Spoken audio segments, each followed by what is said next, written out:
In the age of bloody civil war, 2,500 years ago, a Chinese military commander, strategist and philosopher emerged. His name? Sun Tzu.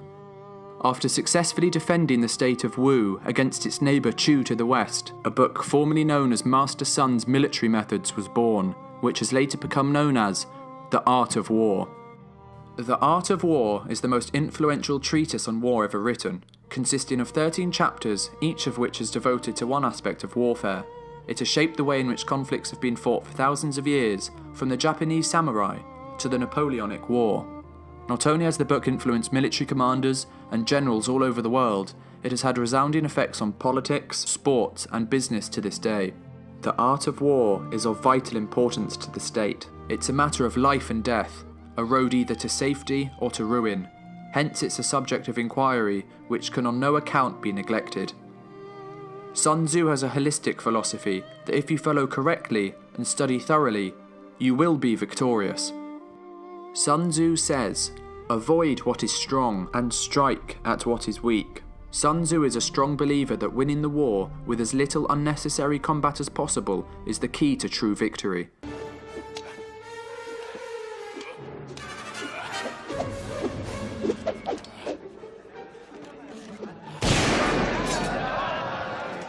Supreme excellence consists in breaking the enemy's resistance without fighting, and the key to doing so is to know your enemy well. If your opponent is arrogant, pretend to be weak, so he will underestimate you. If he was relaxing, attack and give him no rest. If his forces are united, separate them.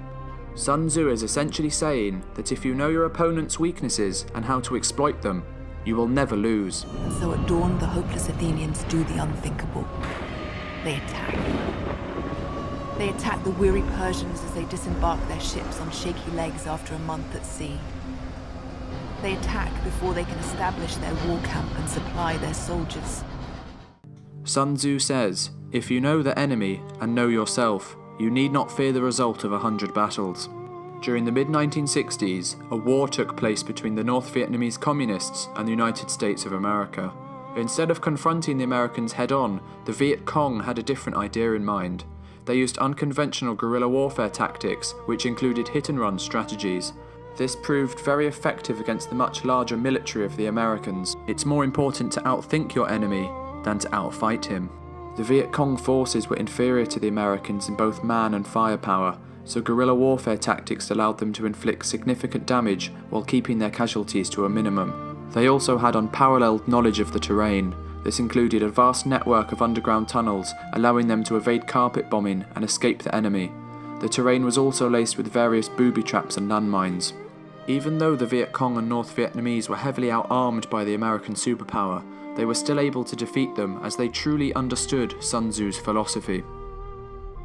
All warfare is based on deception. Hence, when we are able to attack, we must seem unable. When using our forces, we must appear inactive. When we are near, we must make the enemy believe we are far away. When far away, we must make him believe we are near.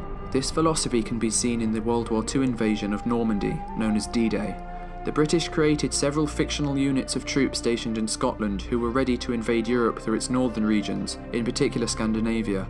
They then used several misinformation techniques to persuade Hitler that 350,000 of these troops were primed to attack.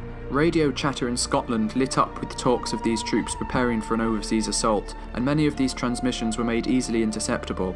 Allied spies who had been able to infiltrate the Germans reported these developments as well, reinforcing their legitimacy. These spies also took photographs of planes and tanks posed for invasion, but these were actually blow-up models in most cases.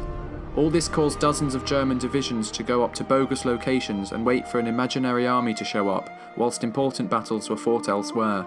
This method of dividing enemy forces was also employed to a greater extent on D-Day itself. Soviet forces kept around 1 million of the German forces busy on the Eastern Front, whilst the Allied invasion occurred on the Western Front. This tactic of dividing the enemy is one of Sun Tzu's key philosophies and allowed the Allies to achieve victory and eventually win the war. Thanks for watching. If you enjoyed the video, make sure to like and subscribe, and comment down below what video you would like us to do next.